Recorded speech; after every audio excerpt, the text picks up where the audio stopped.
Shalom warga kerajaan. Salah satu murid daripada Tuhan Yesus bernama Filipus bertanya pada dia, tunjukkan kepada kami Bapa kami. Bagi kami itu cukup bagi kami. Cukup itu sering saya explore, yaitu perkataan arkeo. Artinya saudaraku, sufficient. Merasa cukup, tidak usah cari yang lain. Dan kemudian empowered, dikuasai dengan kuasa yang tak terkalahkan. Dan tokoh yang terakhir ini tokoh yang paling bagus. Elisha bin Syafat dari Abel Mehola menjadi nabi menggantikan engkau. Dia bertemu dengan Elisha yang sedang membajak dengan 12 pasang lembu. Artinya orang ini seorang pengusaha yang mengerti manajemen, bayangkan, dan mengerti leadership. 12 pasang lembu dan dia mengemudikan yang ke-12. Artinya dia bisa, yaitu mendelegasikan. Dan saat itu dia melemparkan jubahnya kepada Elisha, ya, jubahnya dilepas, dilemparkan. Itu ada suatu calling. Lalu kemudian apa yang dia katakan? Dia meninggalkan lembu-lembu itu dan dia pamit dulu. Saya mau pamit orang tua saya.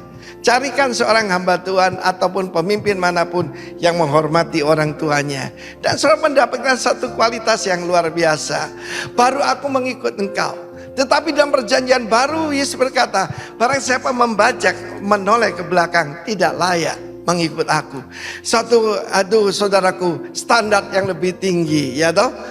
Lalu diizinkan, pulang dahulu silakan. Dan ingat apa yang ku berbuat kepadamu. Dan apa yang dia lakukan, pasangan lembu itu disembelih dan memasak dagingnya dan bajaknya dihancurkan. Ini artinya membakar jembatan yang ada di belakang. Lalu kemudian dipersembahkan, daging itu dibagi kepada orang-orangnya. Dia mengerti bagaimana memberikan bonus, saudaraku. Kemudian mereka makan, dirayakan, menjadi hamba Tuhan. Sesudah bersiaplah ia mengikuti Elia dan menjadi apa? Menjadi ebednya, menjadi pelayannya. Dari bos menjadi pelayan, saudaraku. Itulah perjalanan dalam leadership. Karena itu saudaraku, kalau orang tidak generous, tidak siap berkorban, tidak siap untuk melayani Tuhan. Tetapi ini contoh yang baik. Dia punya hubungan yang baik. Bapaknya bernama Syafat. Syafat artinya hakim, ya, artinya hakim. Dan apakah dia hakim beneran apa cuma nama? Tapi pasti dia ngerti justice, keadilan. Apa yang hilang dari dunia ini? Keadilan, saudaraku.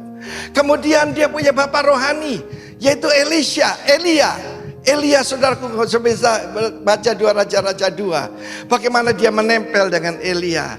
Dan kemudian mendapat urapan ketika jubah Elia.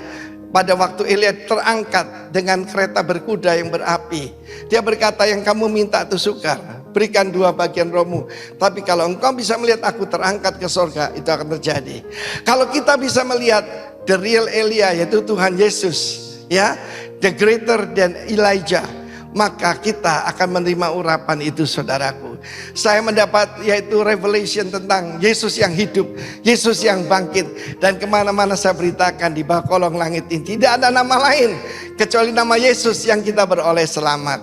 Dan kita lihat bagaimana dia bisa ya seorang yang bisa manage yang baik. Saya masih ingat saya belajar dari Pak Alex. Cari pemimpin itu memang sudah terbukti di dunia bahwa dia seorang leader. He has followers. Seperti kata John Maxwell, apa tanda seorang leader? Punya follower, saudara. Dan kemudian bukan follower di sosmed, ya, bukan, ya. Bukan itu, saudaraku. Tapi a real leader. Dan kita lihat bagaimana Elisha dipakai Tuhan secara luar biasa lebih spektakuler daripada Nabi Elia, bapak rohaninya. Karena itu, saudaraku, milikilah hubungan yang baik dengan orang tuamu. Milikilah hubungan yang dekat dengan ayah rohanimu. Dan tentu saja dengan Bapa di sorga. God bless you. Jadi pemimpin yang hebat. Dalam nama Yesus, influence your family. Haleluya. Amin.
Di dalam 1 Timotius 3 ayat 4 sampai 5, seorang kepala keluarga yang baik disegani dan dihormati oleh anak-anaknya.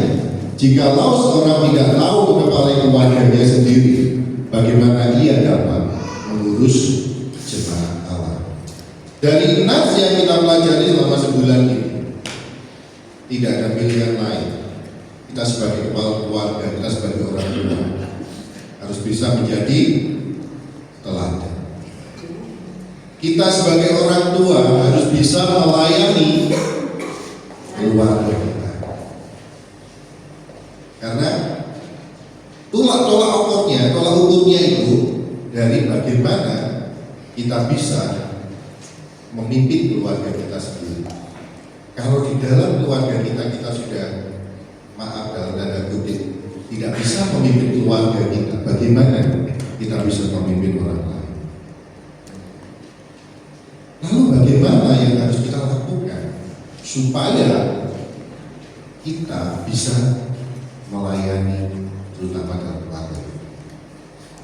Karena prioritas kita yang pertama untuk Tuhan pasti. Prioritas hidup kita melayani dengan cara pribadi, hubungan kita dengan pribadi. Dan yang kedua, keluarga. Saat keluarga kita sudah kita layani, saat keluarga kita beres, kita bisa melayani dalam pekerjaan dan juga di dalam pekerjaan. Jadi tidak ada pilihan lain untuk kita dapat dihormati dan disegani anak-anak. Kita harus menjadi teladan. Intinya orang tua sebagai teladan dalam memimpin dan membimbing keluarga itu harga yang harus kita bayar. Apalagi yang remaja-remaja pun juga nanti akan menjadi seorang kepala keluarga, menjadi orang tua. Apalagi di hari-hari ini bukanlah hal yang mudah untuk bagaimana keluarga bisa memimpin dari isi keluarganya, anak-anak. Karena apa? Pengaruh teman-teman yang sebaya itu sangat kuat. Benar nggak? Pengaruh dari teman-teman sebaya anak-anak kita, pengaruhnya lebih kuat di luar. Kalau kita tidak bisa memberi fondasi yang benar, fondasi yang kuat terhadap anak-anak kita, pasti otomatis anak-anak kita pun pasti akan ikut arus yang di luar. Itu yang menjadi tanggung jawab kita hari-hari ini. Apalagi di zaman yang sudah bebas dalam menerima informasi.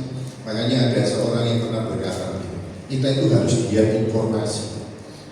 Benar kita bisa menerima informasi, tapi diam artinya apa? Kita harus tahu setiap informasi yang kita terima itu benar atau tidak, dari sumbernya dari mana. Jangan langsung terima informasi langsung kita percaya. Karena apa? Banyak sekarang dikatakan berita-berita tidak benar hoax. Dan itu kadang yang sangat mudah sekali dikonsumsi oleh generasi muda. Benar nggak? Ada berita cepat langsung kita. Oleh karena itu teladan orang tua itu sangat penting. Teladan orang tua sangat diperlukan dalam membangun fondasi anak-anak. Dikatakan learn by example, yaitu konsep belajar melalui teladan. Itu dari pakar berkata seperti ini, berangkat pada pemikiran bahwa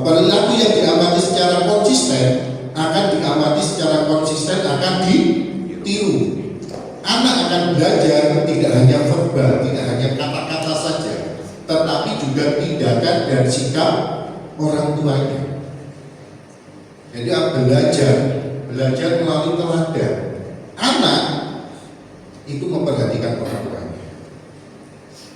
Hingga ada istilah like father, like son. Ini satu teori dikatakan apa? Konsep belajar melalui teladan.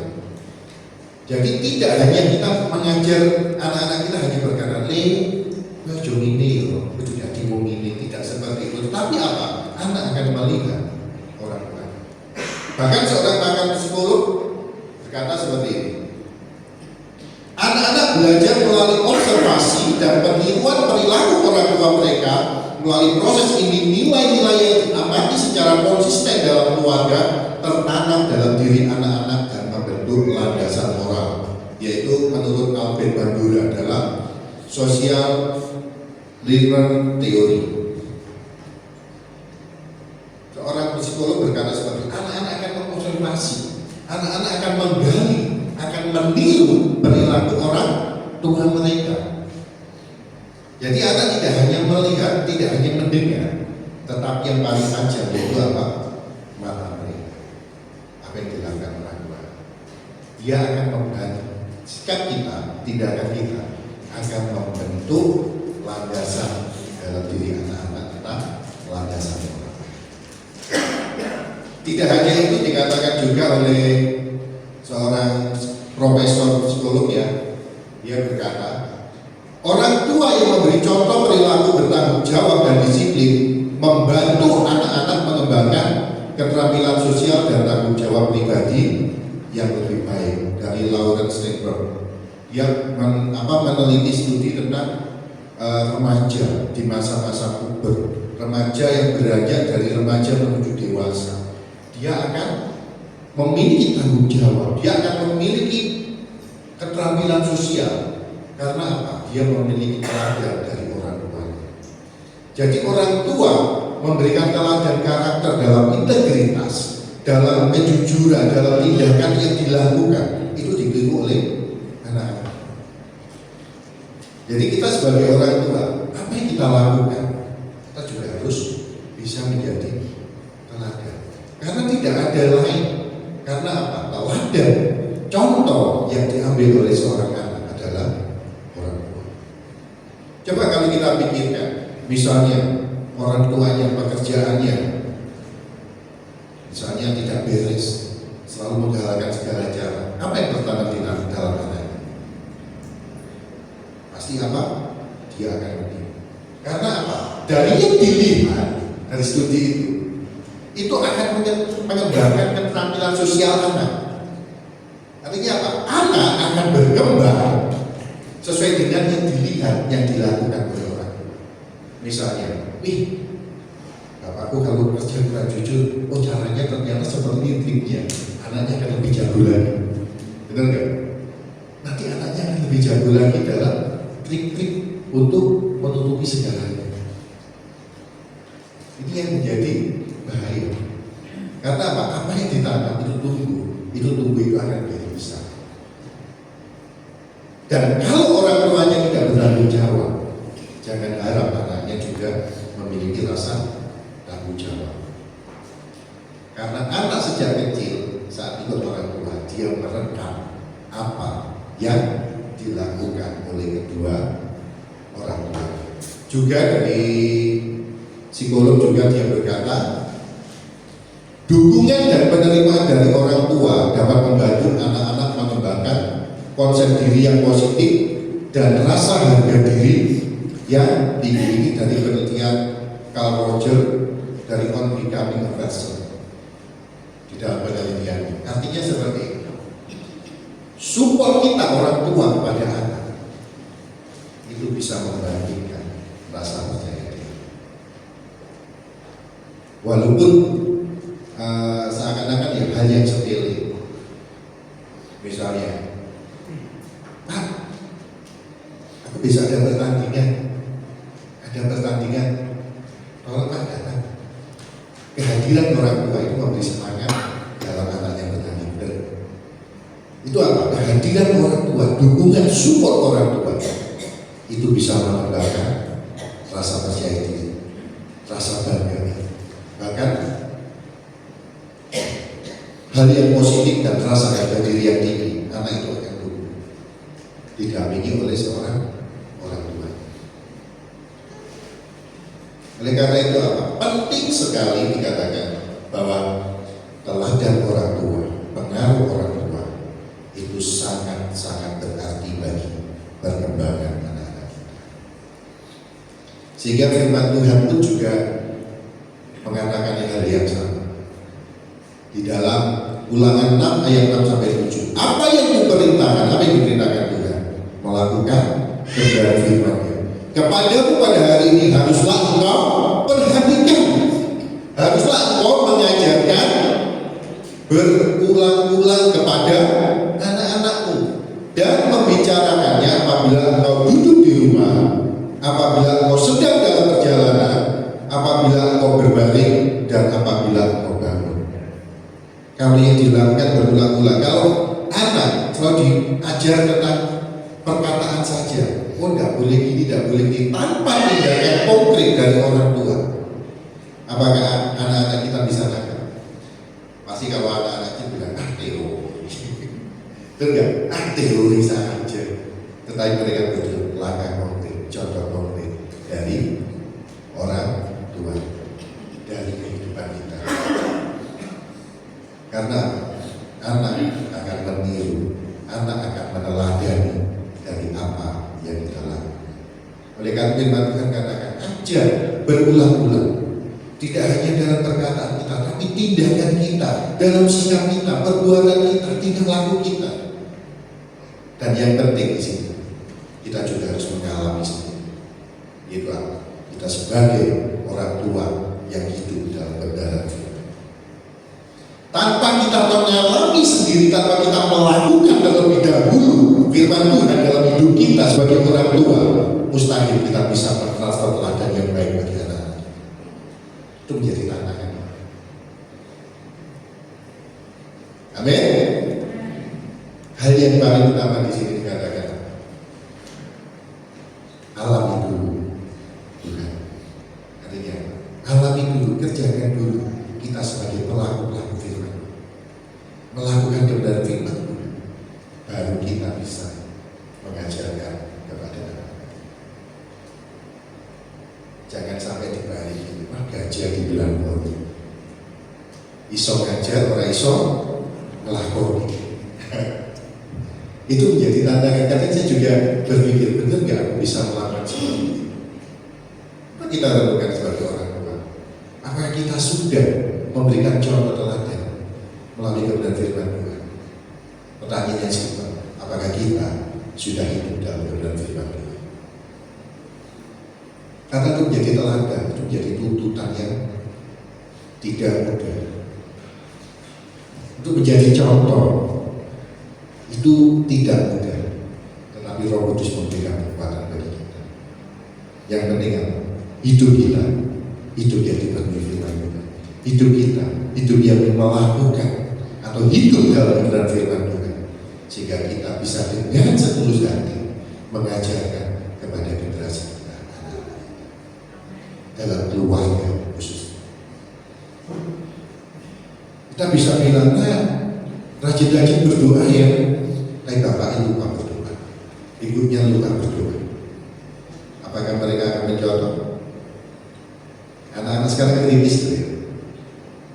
Bahkan anak-anak SD, anak-anak TK sudah SD itu kritis pertanyaannya. Apa saja selalu ditanyakan. Benar nggak kalau kita punya anak? Hal-hal yang kadang di luar nalar kita itu selalu ditanyakan. Apa yang dia rasa ingin tahunya? Kalau orang tua tidak bisa memberikan jawaban, dia akan memberikan cari jawaban di luar sana. Kalau anak tidak bisa meneladani orang tua, dia akan terpengaruh oleh teman-teman sebayanya, dan dia akan jadi mencari teladan di luar sana. Yang paling dekat dengan kehidupan anak-anak kita saat ini, kalau mereka tidak mendapat teladan dari orang tua, mereka akan mendapat teladan di media sosial. Mereka akan mendapat teladan ada di televisi. Sekarang televisi jarang. Karena apa? Bagi generasi muda sekarang di rumah tidak ada televisi, anak-anak saya pun nggak kaget. Tetapi mereka bingung kalau internet di rumah itu putus. Benar nggak? Dia nggak ada televisi, ya bingung. Paket data habis, bingung. Itu generasi anak-anak kita. Sehingga hal itu memang terjadi. Tapi bagaimana respon kita? Diawali dari orang tua yang memberikan teladan. Jujur, kalau kita mau makan, misalnya kita kumpul, semuanya pegang HP, benar nggak? Yang jauh jadi dekat, yang dekat kadang terasa jauh. Benar nggak? Semuanya asik dengan HP-nya sendiri. Anak-anaknya sudah asik dengan yang ditonton sendiri. Terjadi kan itu zaman ini, walaupun kita kumpul semuanya diam, HP-an semua. Padahal kuncinya HP apa? Mendekatkan yang jauh. Tapi saat kita kumpul, kita sibuk dengan HP-nya. Itu menjadi tantangan. Kita tidak sempurna, kita orang tua tidak sempurna. Tapi mari firman Tuhan katakan, alami dulu firman Tuhan, baru kau bisa mengajarkan. Hiduplah dulu dalam kebenaran firman Tuhan, baru kau bisa menjadi teladan bagi generasi. Karena apa yang diperintahkan, Tuhan mengajarkan tentang kasih kepada Tuhan, mengasihi kepada Tuhan, melakukan apa yang benar di hadapan Tuhan melalui kebenaran firman. Dan itu mengajarkan berulang-ulang. Kalau kita mengajarkan berulang-ulang, nah berdoa, besoknya pagi, nah berdoa, orang anaknya akan jadi bosan, itu aja yang dibahas. Tetapi kalau melalui tindakan, orang tua memberikan contoh itu, mau nggak mau anak juga akan menuruti teladan kita berulang-ulang. Karena apa? Anak diajarkan sekarang, kadang besok lupa. Oleh karena apa? Berulang-ulang. Seperti tadi yang dikatakan, tindakan yang konsisten. Oleh pakar psikolog dikatakan apa? Tindakan yang konsisten kita, itu yang ditiru oleh anak-anak kita. Apa yang harus kita ajarkan? Bagaimana kita bisa menjadi teladan bagi anak-anak kita? Firman Tuhan katakan, jadilah teladan bagi orang percaya, anak-anak kita, generasi, dalam perkataanmu, dalam tingkah laku, kasihmu, dalam kesetiaan, dan dalam kesucian. Kita lihat sama-sama, bagaimana kita bisa menjadi teladan dalam perkataan kita. Apakah perkataan kita perkataan yang sudah benar? Kadang untuk melihat seseorang, lihat dulu anaknya. Apalagi kalau dia memiliki anak yang kecil. Kalau anaknya sudah miso-miso, berarti bapaknya bisa tahu kan?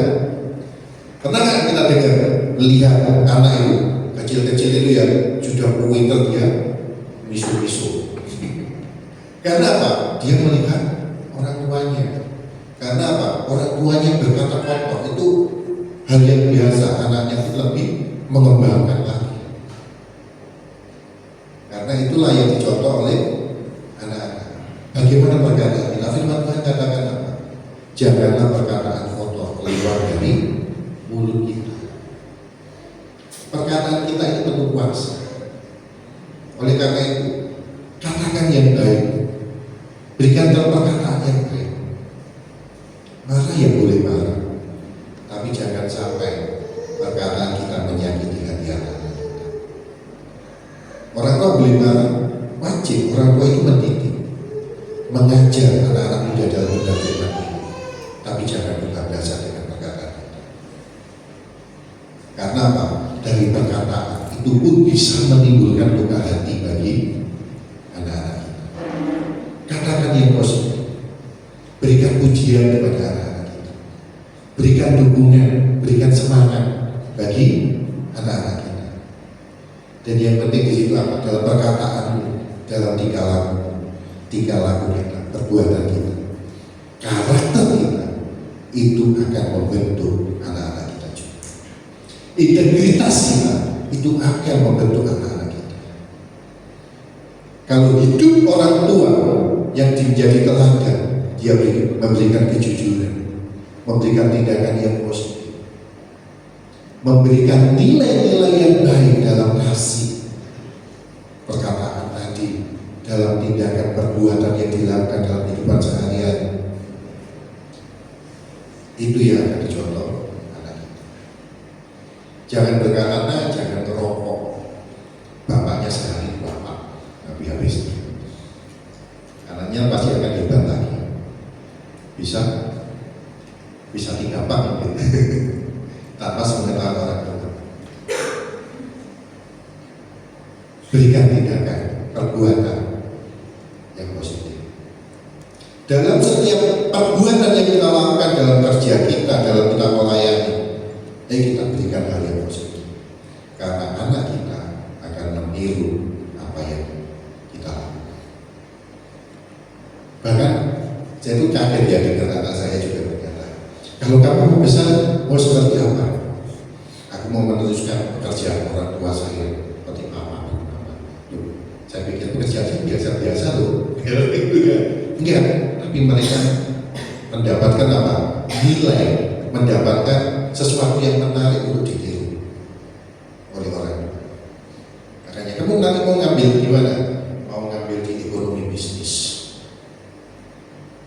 Ingin berkembang. Bahkan kalau saya saksikan ya, anak saya yang besar itu, dia contoh mamanya kreativitas apa? Pinter. Dia kembangkan. Mamanya suka masak di rumah itu ya. Kalau sudah ada tepung, telur, kalau dia di rumah pasti habis. Dibikin praktek. Dibikin praktek di rumah itu. Dan kalau hasilnya itu kadang mamanya itu jatuh, dia nggak bisa dinikmati. Tapi apa? Itu kreativitas anak. Itu yang harus kita dukung. Kadang anak saya kecil pun tiba-tiba aku mau bikin kue, nggak tahu bikin kue apa, hasilnya tahu sendiri, nggak bisa dinikmati. Tetapi apa? Saat kita menjaga, kamu nggak bisa, akhirnya apa? Mereka akan lemah semangatnya. Tapi bikin lagi, sehingga enak bapaknya. Kalau bapaknya di rumah, ya, bikin nasi goreng itu enak. Langsung dia bikin, enak kan orang tuanya. Sehingga apa? Keuntungannya lagi, kalau kita tinggal pergi, kita nggak bingung karena kita kelaparan. Karena apa? Dia bisa masak. Coba kalau anaknya nggak bisa masak, GoFood terus. Iya. Dalam perbuatan kita, itu yang diberikan, dicontoh oleh anak-anak kita.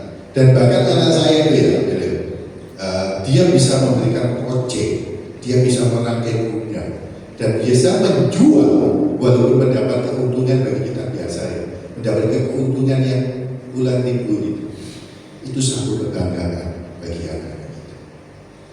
Dia beli itu demi supaya apa? Hasil karyanya bisa laku dan diakui orang. Saya bahkan perhatikan ya anak-anak saya juga. Yang dulu namanya Ambil itu tomboy dia. Suka untuk kalau dia kehidupan sehari-harinya macam ini nggak mau. Tapi saya kaget hari ini. Dia itu sekarang apa? Kalau pakai data, yang datang itu apa? Yang datang itu kosmetik, ada beda, dan apa? Kadang saya itu dapat paket dulu di rumah itu tuh. Ini dari siapa? Oh ternyata ini loh Pak, beli ini Pak, ini untuk krim malam, ini untuk masker. Ternyata berkembang. Yang dicontoh siapa? Ya mamanya. Oleh karena itu apa yang kita lakukan? Apa yang kita perbuat? Jangan sampai kita melakukan hal yang negatif. Karena itu dicontoh oleh anak kita. Dalam kasihmu, bagaimana kita mengasihi Tuhan? Itu yang dicontoh oleh anak-anak. Bagaimana kita mengasihi sesama? Bagaimana kita mengasihi orang tua? Tindakan kita dilakukan oleh anak-anak kita. Bagaimana kita bisa berkata kamu harus mengasihi, tapi kita pun tidak ada rasa kasih dalam hidup kita. Ayo kita mengasihi Tuhan, untuk yang melayani Tuhan. Tapi kalau kita bilang aja mengasihi Tuhan, tetapi di hari Minggu kita ogah-ogah datang kepada Tuhan, apakah itu kasih kita kepada Tuhan? Kita bilang mengasihi Tuhan, hal yang utama dalam hidup kita, terutama dalam hidup kita jarang berdoa. Apakah itu menjadi teladan bagi kita, bagi generasi anak-anak kita? Tunjukkan dulu kasih kita kepada Tuhan, kasih kita kepada sesama, karena itulah yang menjadi landasan anak-anak kita berdoa. Dan dalam kesetiaanmu, tadi perhatikan, lagi orang tua anak-anak kita itu memperhatikan, papa mamanya memperhatikan. Kadang kita godain ini, kamu aja sendiri, papa mama mau pergi sendiri, cie. Kadang kalau diperhatikan, bagaimana hubungan kita antara suami dan istri di hadapan anak-anak. Kalau hubungan kita sudah sehat sesuai dengan apa yang firman Tuhan katakan sebagai suami istri, anak kita melihatnya pun adem. Tetapi kalau orang tuanya berantem terus, anaknya lari. Benar gak? Bahkan perceraian korbannya utama itu adalah anak.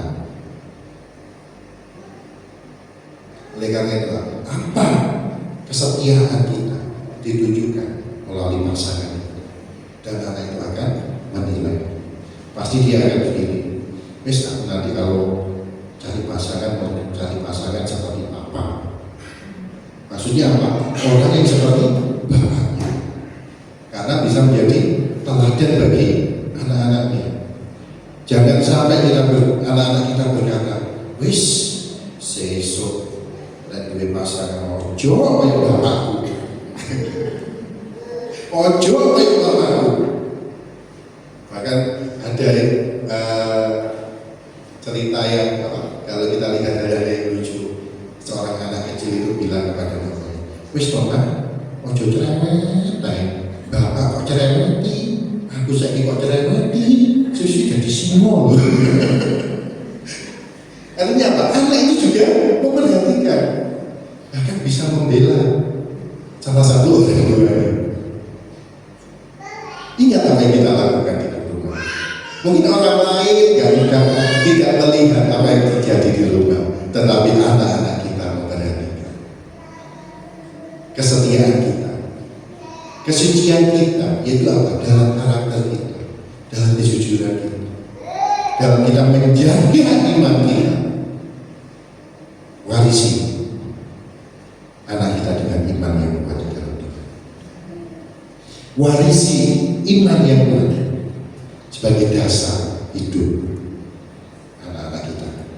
Karena kalau kita memberi warisan anak cepat habis, memberikan aset cepat habis. Tetapi saat kita memberikan warisan iman pada anak-anak kita, apapun yang terjadi saat anak kita beriman kepada Tuhan, Tuhan tidak akan meninggalkan anak. Bahkan pemazmur Daud berkata, dulu aku muda, sekarang aku menjadi tua, tetapi tidak pernah dibiarkan anak cucunya orang yang percaya itu akan meminta-minta. Artinya apa? Saat kita memberikan warisan iman yang kuat kepada Yesus, kepada Tuhan, pada anak-anak kita, Tuhan yang menjawab hidup anak cucu kita. Amin. Oleh karena itu melalui orang tua ayo saat ini kita berikan teladan yang baik bagi generasi. Kalau tidak, mereka akan menjadi teladan, mencari teladan di luar sana. Ini yang jadi perhubungan bagi kita. Apa yang mewariskan kepada anak? Boleh kita mewariskan sesuatu, modal, harta kekayaan atau harta, tapi yang terutama iman, percaya, supaya anak-anak kita imannya terus bertumbuh, kerohaniannya bertumbuh. Saat mereka berpegang hidup takut akan Tuhan sebagai dalam kehidupannya kemana dia pergi. Tanpa orang tua bisa mengawasi, tapi Tuhan yang akan menyertai. Dan saya juga berkata kepada saya, kamu 1 tahun lagi pisah dengan orang tua karena harus kuliah di luar kota. Apakah kamu siap? Secara manusia, aduh ya, orang tua. Tapi mari kita berikan kepercayaan kepada anak kita. Berikan anak contoh hidup takut akan Tuhan. Saat kita hidup takut akan Tuhan, anak kita meneladani hidup takut akan Tuhan sebagai landasan yang kuat. Percaya, Tuhan juga akan memelihara, menyertai kemanapun anak-anak kita pergi. Jika orang tua tidak khawatir, karena kita serahkan kepada Tuhan. Dan orang tua sudah memberikan teladan dalam iman. Amin. Menjadi teladan dalam apa? Perkataan, tingkah laku, kasih, kesetiaan, dan dalam kesucian. Mari terus kita kerja. Mari terus kita kerja. Kalau kita bertengkar, pasti ada kok suami istri bertengkar. Ojo bertengkar di hadapan anak-anak kita. Cukup kita saja yang tahu. Karena anak pun juga akan merekam apa yang kita lakukan.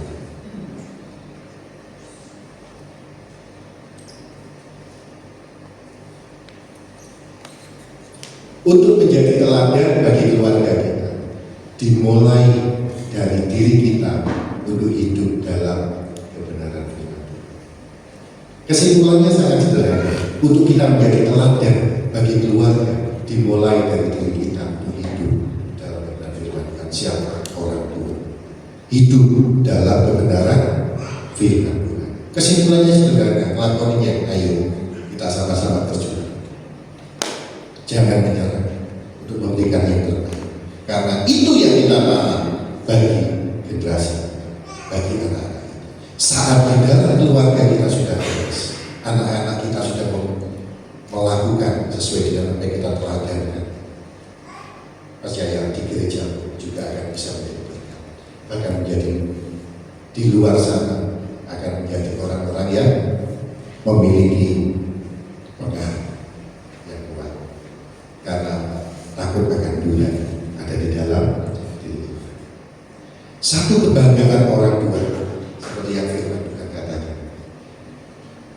Bagiku tidak ada sukacita yang lebih besar daripada mendengar apa?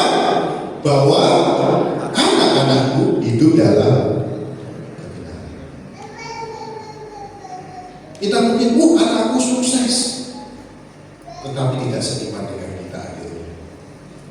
Dalam hati apa? Iman. Tetapi saat kita mendengar, sukacita kita besar saat anak-anak kita hidup dalam kebenaran firman Tuhan. Amin. Mari kita bangkit berdiri, kita belajar di sini.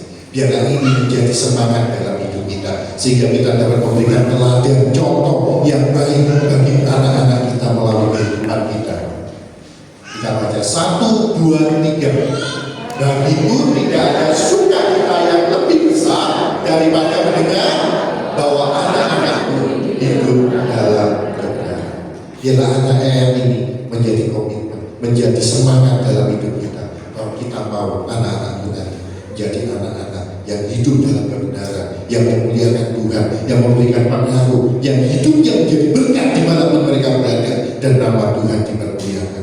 Dan kebanggaan orang tua, anak-anaknya bisa menjadi sukses, terlebih hidup dalam kebenaran di dalam Tuhan. Amin.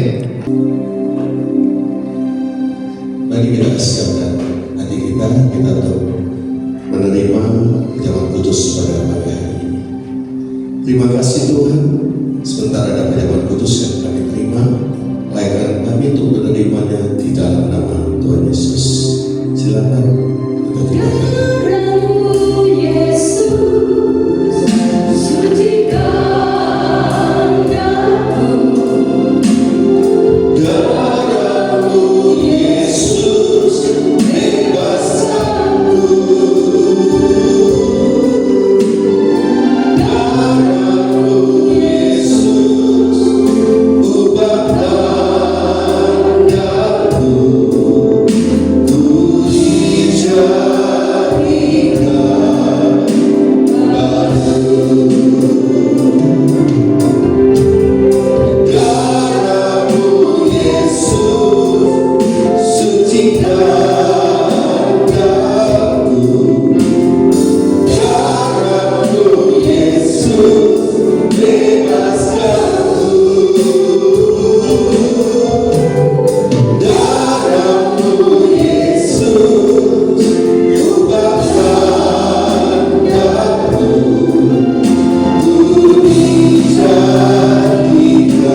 Kau sudah berikan putramu yang tunggal untuk menggantikan segala dosa pelanggaran kami. Kau sembuhkan kami, kau ubah untuk menjadi berkat atas hidup kami, Tuhan. Terima kasih Tuhan. Mari Tuhan kasih kita akan roti tinggi. Bukankah roti yang pagi hari ini kita tinggikan ini benar-benar merupakan persekutuan kita dengan tubuh Tuhan Yesus? Mari kita terima dalam nama Yesus.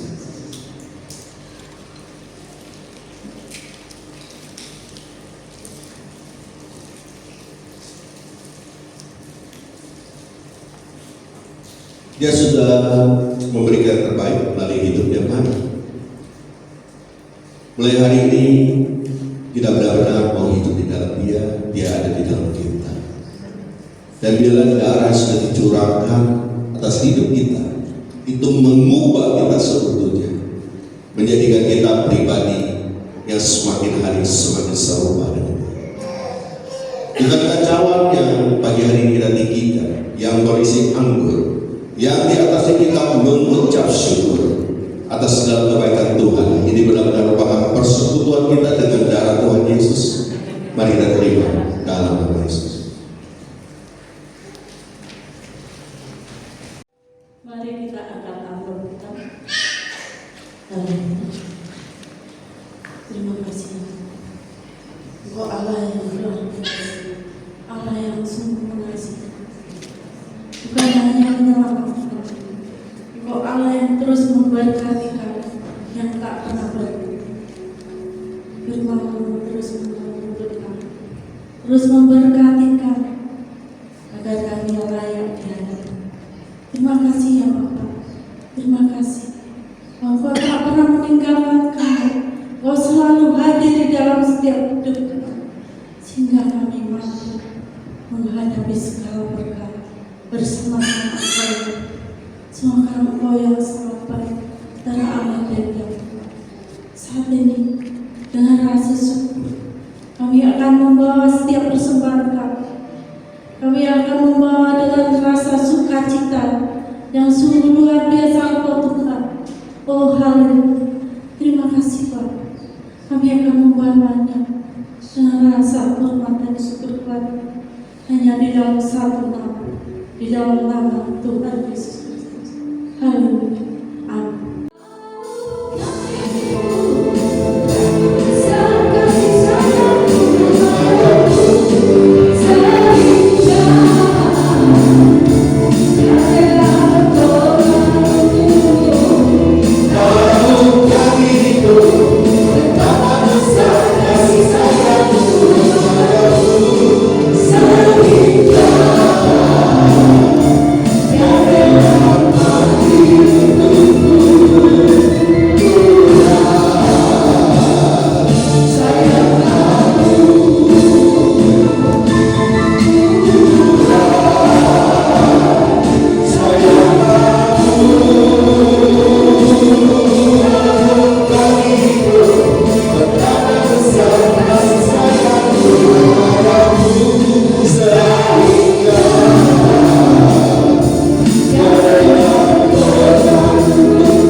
Terima kasih sungguh Tuhan sayang kami semua.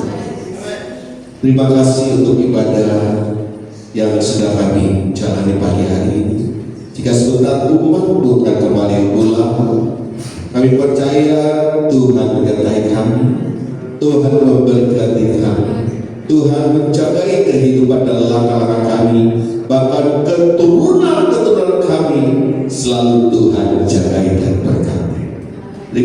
Tuhan, jemaat yang terkasih, di waktunya kita akan pulang pada tanah kita.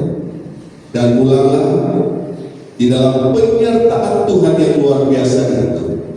Tuhan yang akan menyertai langkah-langkahmu, Tuhan yang memberkati usaha pekerjaanmu, Tuhan yang memberikan jaminan bagi masa depan anak-anak.